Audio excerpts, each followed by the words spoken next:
Hi అండి, నమస్తే. ఈరోజు మనం పండించుకున్న సొరకాయతో కమ్మడి పులుసు చేసుకుందామండి. ముందుగా స్టవ్ వెలిగించుకొని బాండీ పెట్టుకొని ఒక స్పూన్ మెంతులు, ఒక స్పూన్ ఆవాలు, ఒక స్పూన్ ధనియాలు కొద్దిగా వేయించుకొని దంచుకొని పక్కన పెట్టుకోవాలి. తర్వాత స్టవ్లో తగినంత నూనె పోసుకొని మనం కట్ చేసి పెట్టుకున్న ఉల్లిపాయ, పచ్చిమిరపకాయ ముక్కలు, ఒక స్పూన్ అల్లం వెల్లుల్లి పేస్ట్ వేసి పచ్చివాసన పోయే వరకు వేయించుకోవాలి. ఫోర్క్తో హోల్స్ చేసుకొని కట్ చేసి పెట్టుకున్న సొరకాయ ముక్కలు, 2 టమాటా ముక్కలు వేసి తగినంత పసుపు, ఉప్పు వేసి స్టవ్ని సిమ్లో పెట్టుకొని మూత పెట్టుకొని కొంచెం సేపు మగ్గించుకోవాలి.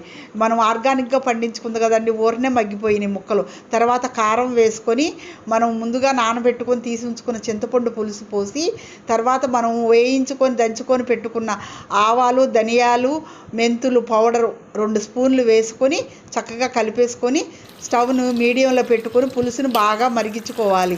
చక్కగా మరిగిపోయిందండి. ఈ పులుసు కొంచెం చిక్కగా ఉంటేనే బాగుంటుందండి. కొత్తిమీర చల్లి ఇంకా దించేసుకోవటమేనండి. Like, share and subscribe.